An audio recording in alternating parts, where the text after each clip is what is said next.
प्रभु माझा मला जेव्हा बसे घेऊन एकांती किती वर्णू मला तेव्हा घडेजी हो सुख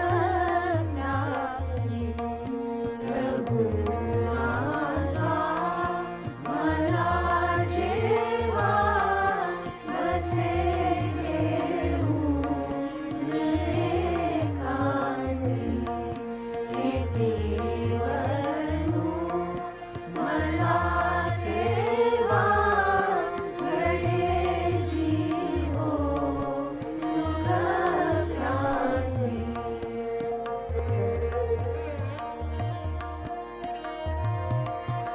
प्रभु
Jai Shri Mataji. A very good morning and welcome to the morning meditation with attention on our spirit. in all humility and pure desire to seek oneness with the divine.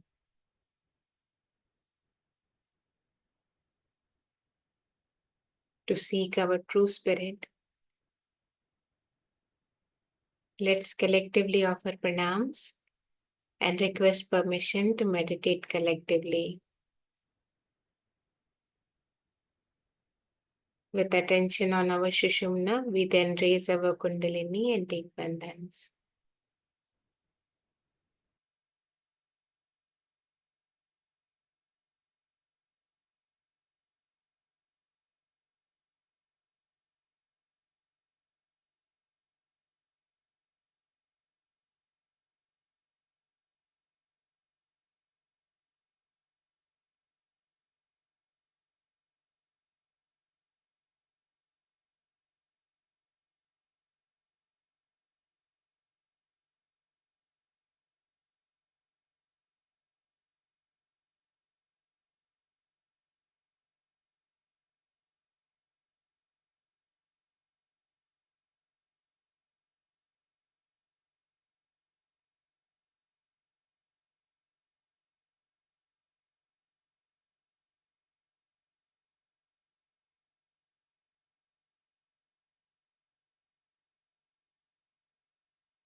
Attention on Muladhara Chakra.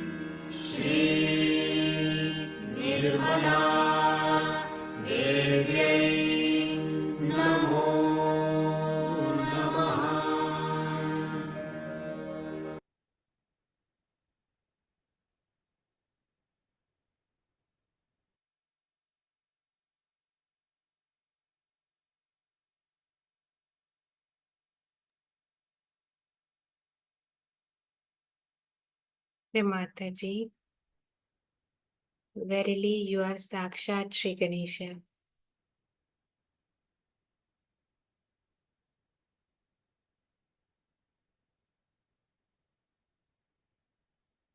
Shri Ganesha, please give me pure knowledge.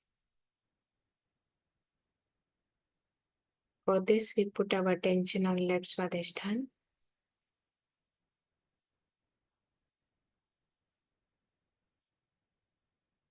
Shri Ganesha, please give me pure knowledge.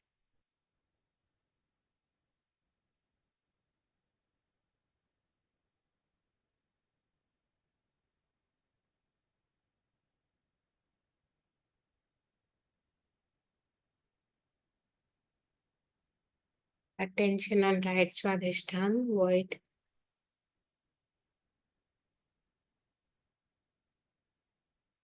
Shri Ganesha, please let your wisdom reflect in my attention.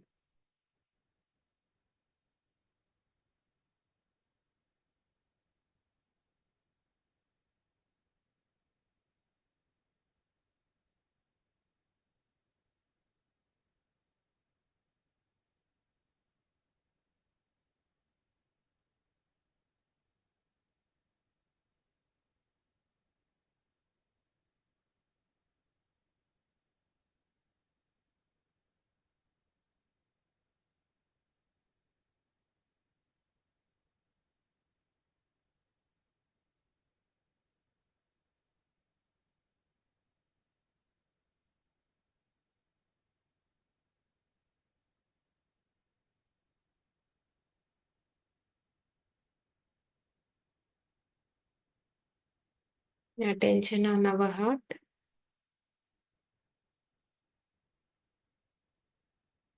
Shri Mataji, by your grace, I am the pure spirit.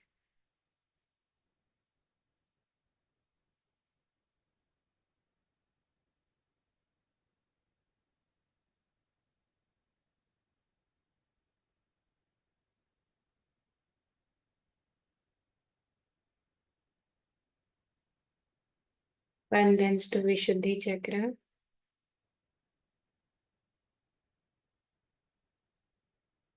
Mother, please free me from all the guilt, all the aggression in my words and actions, all the harshness, all the jealousies,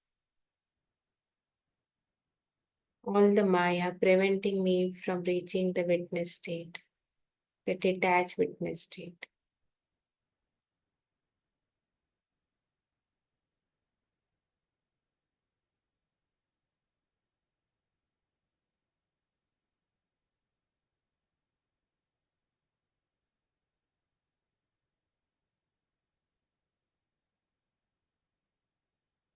Attention on Hansa Chakra.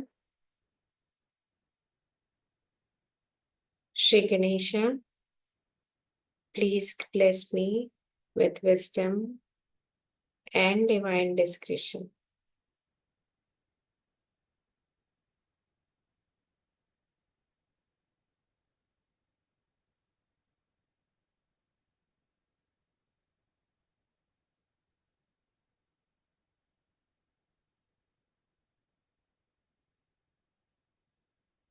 Bandhans to Agya Chakra.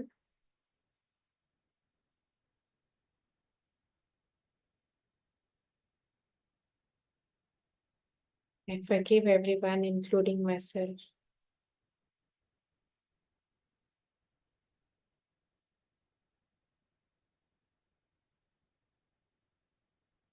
Shri Mataji, please forgive me for any mistakes that I may have done knowingly or unknowingly against my spirit, against the divine.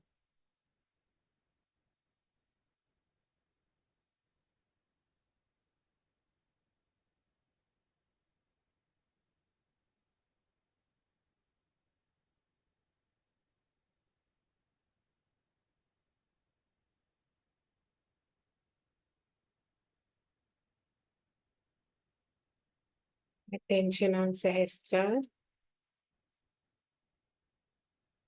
Mother, please establish my self-realization.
Let's absorb Shri Mataji's Amritvani. For that is the death of our awareness. That we cannot understand something beyond. That there exists a life beyond this we cannot exist. This is, we have seen now, that we were all in a condition that was deadened. We were feeling bad, we were feeling anxious, we were fighting, and we were thinking that there's something wrong with our present life. There's something definitely which makes us slave, by which we are slavish. That we realized, no doubt, and we started seeking the truth.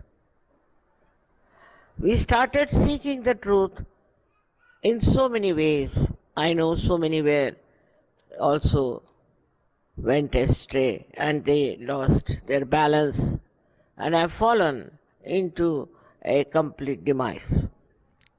But so many of you have been salvaged, have been saved by the great example of the thrice resurrection. He had to venture, he had to do it, and he worked it out. Without him, our Agya would not have been that flexible. As it is, human beings in the olden times were air conditioned very much, and when they have become modern, they are full of ego. Nothing in between. With these two influences, we are imprisoned. We are absolutely dead people. We have no sensitivity for anything. I have seen now, even today you can see what things are happening across, is people are very anxious to kill each other. Human beings want to kill human beings. Can you imagine such a stupid thing that we should kill our kith and kin? Then there are children who are killing, parents that are killing. No relationship is accepted. It's a sign of a person whose awareness is completely dead. In our awareness, at least, we should have feelings of compassion and love. But that one is lost. It's not there. We don't have it. The whole world is aflame when you read about all the wars that are going on, the way they are killing children, the way they are destroying human beings. It is a wrong attitude that by destruction of human beings, things will improve. It's a very, very wrong concept that by destroying them, one can achieve something. Our work in Sahaja Yoga is doing well, I must say, but it has to stop this horrible attitude of human beings to destroy. So you might ask, then what to do, Mother? What to do to stop this destruction? Answer is in the life of Christ. You resurrect people. You resurrect them, enlighten them, bring them to a state where they understand what is right and what is wrong. Let them feel the compassion and love that is within you. When that starts, that third force within us starts acting, our ego also comes down. Our conditioning also comes down. For example, if you think we are Muslims, we have a right to kill others. If you think we are Jews, we have a right to kill others. All these differentiations and this kind of discrimination that we have is so stupid, because you are human beings, they are human beings. You are killing human beings. Not that they have committed any sin or they have done anything wrong, except that in their foolishness they believe that they are this and they are that. You are not. You are just human beings. In every human being, as you know very well, there is Kundalini. There is no discrimination. Everyone, whether you are a Muslim, a Jew, Hindu, Christian, Sikh, Parsi, anyone, you may call by any name. Now just look at how we accept a certain denomination for ourselves. You are born, say, to a Christian family, or you are born to a Hindu family. Immediately you start thinking that you are there to uphold all the flags of that religion in which you are born. You are born in that religion without your knowledge, without your permission, without any understanding. So how can you belong to that religion? You have got Kundalini, everybody has got Kundalini. So you can only belong to the religion of humanity, where every human being has got Kundalini. So you are nothing but human beings. All these false ideas that we are Hindus, we are Muslims, we are Christians, is all man created. I mean, man can create anything. And human beings have no brains to understand. That is all man created. For example, you see in America, they create associations and big organizations and all based on absolute falsehood, absolute wrong ideas, absolute destructiveness. But they form it. They form, they have groups, they have this, that, and they are prospering. But it has a repercussion they don't know. If you start doing such false things against human beings who are created by God and nobody can destroy them, then there are repercussions. Many countries who were once upon a time rulers, were known as great things, have come down. And all such countries who now think they are very rich and all that will have to come down. All of them have to come down is just an ultimate result of the stupidity to believe that you are higher than others, that you can kill others. So a non-violent method started, which is of another absurdity, I think, because then they start saving mosquitoes and also the bugs. While mosquitoes and bugs are, you must know, are the greatest blood suckers. They live only on human blood. Such things, what's the use of saving them? So human beings takes to something that is absurd, stupid, foolish. I don't know what is the reason. The way they accept things is absolutely unbelievable. I think it is a kind of a slavish mentality which doesn't give them freedom to think what is right, what is wrong. For this we have Christ. We have Christ, a person who was absolutely free. Free from all kinds of prejudices, all kinds of temptations, all kinds of nonsense that human beings follow. But one may say that, Mother, after all, he was divine. He was divine and now you are made divine also. So how can we now join together to make a full effort to tell people that what are you doing? Why are you doing it? What is the need to do such things? On one side is, we can say, a mass destruction through stupidity. Another side is your own self-destruction. Take to drinking, take to other self-destructive things which are immoral.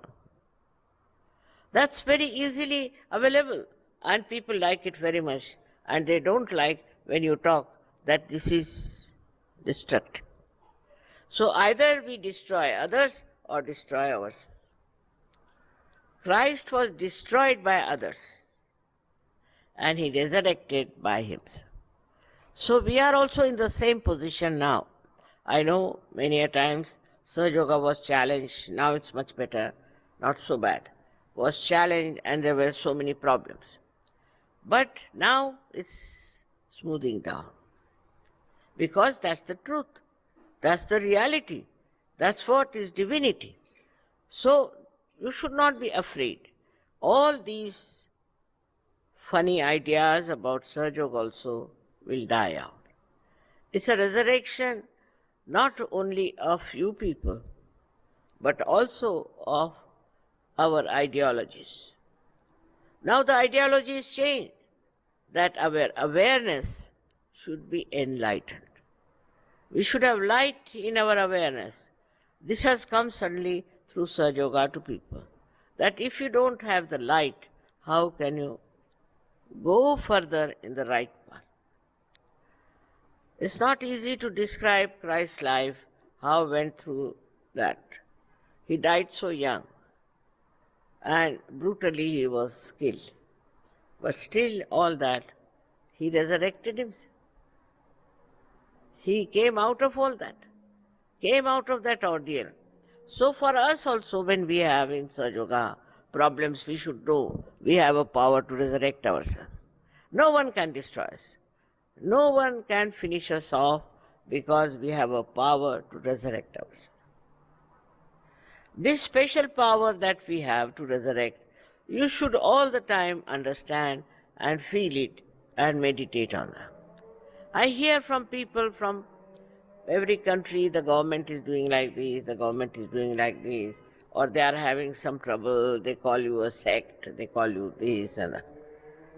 All right, doesn't matter. Your duty is to believe that you are following the footsteps of Christ. And no one can destroy it. This is the message of Christ's life, that divine life cannot be destroyed. When his body could not be destroyed, then how can you destroy the divine light in him? So many Sahaja Yogis are here who have been since long in Sahaja Yoga. And they have had problems and they went through a lot of troubles, I agree. But all these things have subsided and now you are in such a resurrected position that after some time you will be amazed. Sahaja Yoga will take over all over the world. All over the world people will take to Sahaja Yoga and we'll have such a lot of Sahaja Yogis all over the world that all these minority of some stupid people will disappear. For that, what have you to do? Sometimes people ask me, what do we have to do? You must have also read in the Bible that Christ prayed and he was praying. In the same way we can say we have to meditate. Through meditation we'll grow in our awareness, in our new personality, in our strengthened personality. Meditation is the only way we can grow, and then no one can destroy you because you are all protected by the divine love. You don't have to worry as to who will destroy you, what will happen. Of course, in the beginning there's little agitation, people feel little bad about it, it's all right. But actually no one can destroy you. Have this faith in you. Christ had no organization. He had no Adi Shakti to support him. In no way, but only through his divine personality he managed to get out of all the problems, of all the tortures, of all the atrocities on him. So now you have better advantage because you are enlightened. Firstly, he was a divine person and he could go through all that. You don't have to. Nobody will torture you, nobody will put you in jail, nobody will crucify you. Nobody will. That's not possible. But mentally, if you are upset, sometimes you get upset, I know. In certain countries, people get upset because they think they are oppressed because they are in such a way. I assure you, no one can do that. You must know that you are all the time protected. Christ is there as your eldest brother, I always said that. But also you have your mother and you have all the ganas and all the angels around you. When I see this, I just thought, look at this. In every country they have shown angels and ganas are there. Such pure forms of protection you have. So there's nothing to worry about your destruction or your impediments, or whatever you may call it, a kind of a destructive forces acting on them. From the life of Christ, we have to know that no one can destroy a realized soul in these modern times. As it is, they never destroyed. We had so many saints, who were killed, who were tortured. But see, they still exist as poetry, as poems, also as their blessings everywhere. They are not finished. They are not dead, though it seems that they are no more. But even to take their names and to call them, they work out. They are there in their spirit and they help you. Assured by Christ's life, by his resurrection, we are resurrected people. Of course, our body also has changed. After resurrection, you know that your chakras work out all the curing and all the blessings. Our attitude, our mental attitude also changes, and also our ego subsides. Not only that, also our conditionings go out. Especially, I was so happy that those people say who are born in a particular religion immediately see what's wrong with that religion. As if they turn round and see the image of their society and know what's wrong with them, and when they start meditating on those corrections, it works. Societies are improving. You see, so-called religious ideas are falling into their own traps, and they will all fall because that's falsehood. That's not real religion. The religion is within ourselves. And this pure religion is the one which is a global religion. The solution comes like this, that supposing you have wars.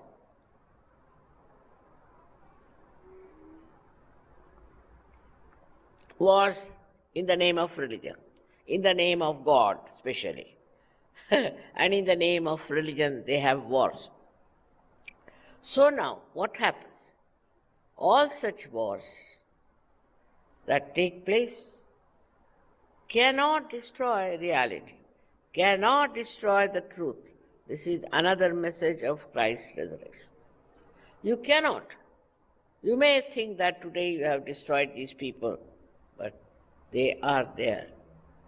All the saints, all the great people who have been resurrected in life are all the time there. Their protections are there. Their guidance is there. You can see them in a way that they are there. So, one should have no fear.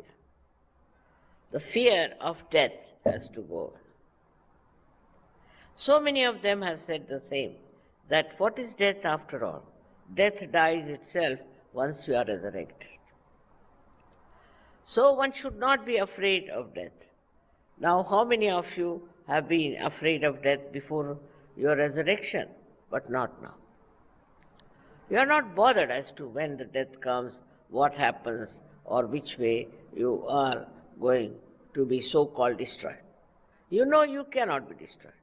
In your heart of hearts, you all know this very well, that you cannot be destroyed. The fear of our destruction goes away, no doubt. But there is one thing, is the compassion. When you see all these bad things are happening and people are being tortured, your mind cannot take it for granted. It starts responding to that. And it feels the pain of others. Tremendous. But as a result of that, your willpower, your thinking on those lines, your tears even are powerful, and they can bring solace to those people who are suffering unnecessarily. You have to experiment with it. Just having a feeling of compassion and love, things will improve. Now, as it is, we meditate, but we can meditate also with such compassion and such love that your tears can also have an effect on these people who are so cruel and stupid and killing each other. But it is important for you to know that now you are not an individual, but you have become a global personality, a global personality. You are not an individual. You are a global personality. And sitting down here, you are working out all the global problems. You are not a small person now who's only worried about your own children, about your family, about this and that. No. This mind of yours has expanded. Expanded like this that it works automatically for all the problems of the world. When for a woman I read newspapers, especially women seldom read newspapers. They think it's stupidity to read newspapers. But I read. I read those where my attention is needed. I've seen it works. But all of you put together, if you understand that it is your responsibility to correct all the destructive forces, to put them right, you just have to collectively meditate on the points where you find there's a big problem. Now, the problem mainly is because of religions, mainly. Now, if they can all jump into the new religion, global religion, they all are one. They cannot then fight because there's one religion, but they don't want to have one religion because they want to fight. They're fighting cocks. But if they come to Sahaj, if they become enlightened, then they will only enjoy love of each other and not killing of each other, destruction of others. And this is what we have to learn from life of Christ, who was alone, who was single. He didn't have such a collective behind it. But how powerful he was that he fought the death and came out of it so clearly at the stage of Agya. Without him, we could not have worked out Sahaja. Kundalini would not have gone through unless and until he had sacrificed his life. And he readily sacrificed. He accepted the task of sacrificing his life and then resurrecting. He passed through that, I should say, a very constricted channel of Agya to put you people right by saying you forgive everyone. If forgiving was such a powerful thing that you can even fight your death, then why not forgive? Many people say, Mother, we can't forgive. And I've told 100 times that what are you doing if not forgiving? So the message of Christ's life is that he forgave all the people who troubled him. Even he said that, oh God, please forgive them because they don't know what they are doing. On the cross he says those things. When he was tortured, insulted, he says what? Forgive them. Have pity. Have sympathy for them. Because they don't know what they are doing. They are killing the Son of God, and what will happen to them? Where will they go? What will be their situation? This one is a big message for us. That even on the cross, he said, forgive. Oh God, oh Father, forgive. In the same way, we have to also forgive people. It's very important from the life of Christ that we have to forgive. His forgiveness was of the greatest importance for the world to understand. You must forgive. If we learn how to forgive, you will be amazed, half of the wars of this world will be finished. Now something happened thousands of years back, still people are fighting. Still they are fighting, thinking this thing happened so many years back, so they are our enemy. If we can really forgive those people, what happened before we were even born, why should we form a group of such people? Why? Because there is something called hatred in human beings. They have hatred. Hatred for this, hatred for that. Even in small things they'll say, I don't like it, I like it. It's very common.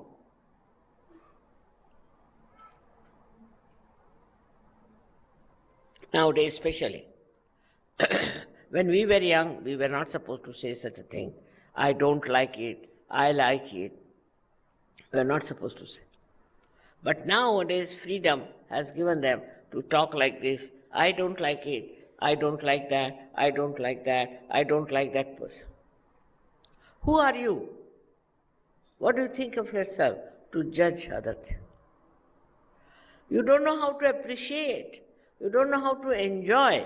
And only what you go on saying, I don't like it. And supposing you like it, what will you do?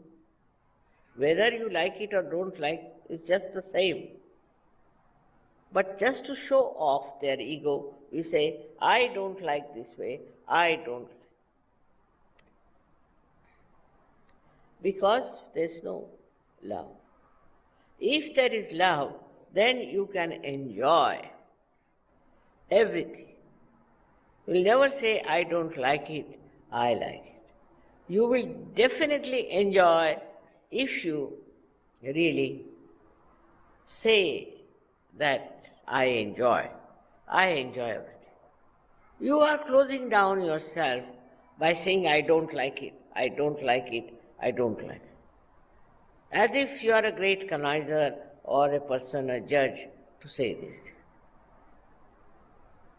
It is very remarkable that in the West is even more prominent, that they will say, I don't like it, I don't like it. Of course, in the East, I would say in India, if somebody says like that, people will say he's just trying to show off on the face. But showing off is not regarded as a bad manners. It's not regarded as bad manners in the West. To feel shy of anything is regarded as bad manners. But to boast of something, nobody feels that it is a bad thing. Did Christ boast of anything? Never. He never boasted of anything. But when he saw people were selling things in the holy places, what did he do? He started beating them with hunters. Because that was wrong, absolutely wrong, against the holiness of the place. But he didn't say, I don't like it. No. He just showed his complete disapproval of the whole system of selling things in the temple or in a holy place. People go there to worship. They need a mind which is devoid of money orientation. There should be no money orientation when you are meditating.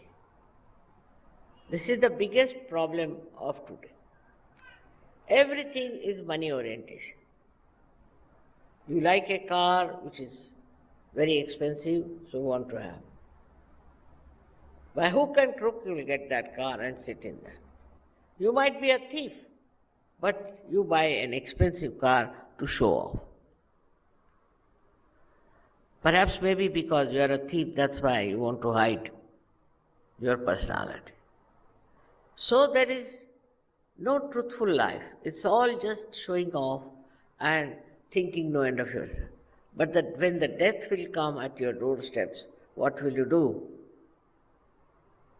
At that time, you will be trembling. With all your so-called achievements and so-called showing off, you will just tremble before death. But a Sahaja Yogi cannot. He will lie. If the death has to come, it has to come. He will not tremble that the death is something dangerous, but is a place where he can go and rest. He wouldn't mind. He wouldn't mind anything because he is above death. He is above destruction.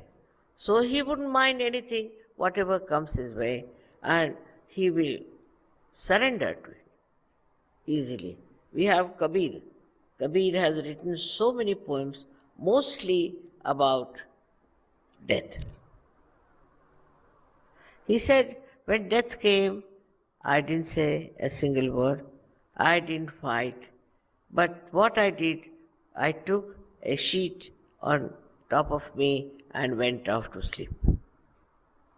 How sweetly he describes death sometimes.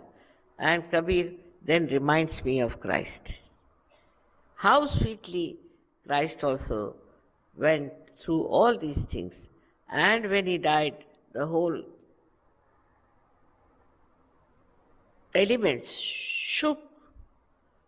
He was the master of elements. They shook. There was earthquake and all kinds of things that happened. They felt his death, not he. They felt that such a great divinity, which is the essence of existence, has been killed like this. They also didn't know that he is going to come back to his life. They also were not aware of it, but he did. He did came out of that deadening thing for which everybody was so much shocked. His death itself gives us strength, that we have no death. We have resurrected and resurrection is with us. But we have to establish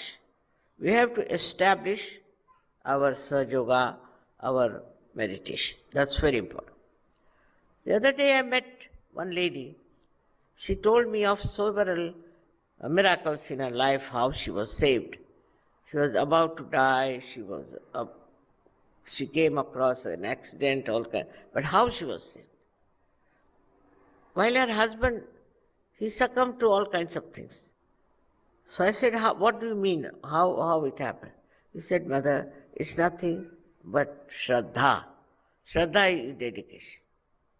Surrendering. Because I am surrendered. But I said, how? That I don't know. I'm just surrendered. I feel so comfortable, so lively, and so much out of fear when I know I am surrendered, completely surrendered to my spirit. And this is what it is we have to learn when we meditate, that we have to surrender. Muhammad Sahib has called Islam means surrender. Though they don't surrender, otherwise, you see. But what is it that you must surrender to your global nature, to your higher nature? You must not die out, you must not fizzle out into these worldly turmoils and worldly things. It's a very strength-giving example of Christ. And He is with us. He will always guide us. He'll look after us. Not only, but He'll also give us strength. He will destroy all those who will be against eternal life. He'll destroy nonsensical things. And you are seeing now how in Kali Yuga all these institutions who talk of religion and fights are getting destroyed. Automatically, we have done nothing. On their own only, by their own doings, they are finishing. Because there's no reality. There's no spirit in it. And without the spirit, what is left is nothing but a dead body. The whole understanding should be for Sahaja Yogis that we have to be spirit-oriented. Not money-oriented, body-oriented, emotion-oriented, but spirit-oriented, which is a joy-giving thing. And you'll be surprised with that orientation. You will be the most happy, most loving, most beautiful person. Immediately people will know around that there's something about this man, some spark, about this lady, some sort of a spark, that she is or he is so much different from us. It can be recognized in no time. Now at the time of Christ, very few people could recognize him because they were not enlightened, because they are very much below the level of human beings, I should say. But you are not. You are quite aware. You are born in modern times. And at this time, when we think of Christ, we should know what a life it was, what a grand personality it was, that it subjected to this kind of a torture. He could have destroyed all of them in no time. He was so powerful, such a powerful personality, but he did not. He forgave them. He gave you the message of forgiveness, the greatest force that can work out. Now also you should surrender yourself to this idea of forgiveness and really try to forgive. You'll be amazed, you'll feel very much peaceful, very happy, and the person who has tortured you will come around. What we have to do is now to transform people. That's our job. We have to transform them. We are transformed. We are at a point, we can call it, we are resurrected. We have to resurrect the whole world. That's our job. So that all these fights, all these quarrels, all this falsehood will just be finished. For us, Christ is our leader who has done this for us. He came as an ordinary human being, lived like an ordinary human being, with all these powers within him. He never used them to destroy. In the same way, we can also, with love and affection, we can also really come out of our death, come out of our misgivings, come out of our destructive nature. This destructive nature is the most dangerous thing for Sahaja Yoga. That's the only hope we have, that Sahaja Yogis are resurrected. Only thing I know that if we have so many Sahaja Yogis, this world will change. This world has to change. But your progress should go on. You should progress more and more, you should not retrace back. For small things here and there, don't worry. You have a very great responsibility, and that responsibility is to transform the human beings.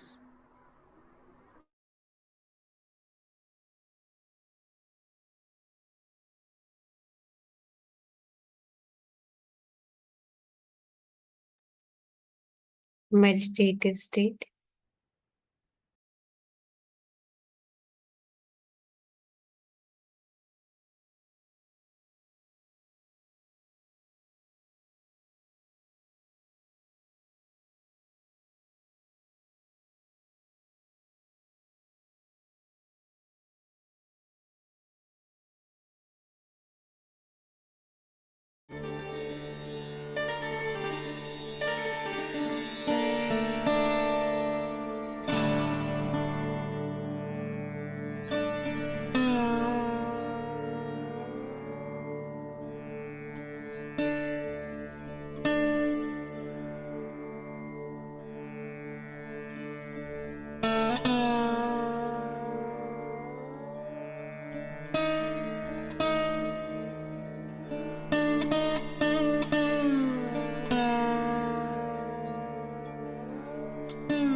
Let's all collectively offer pranams and thank for this collective session.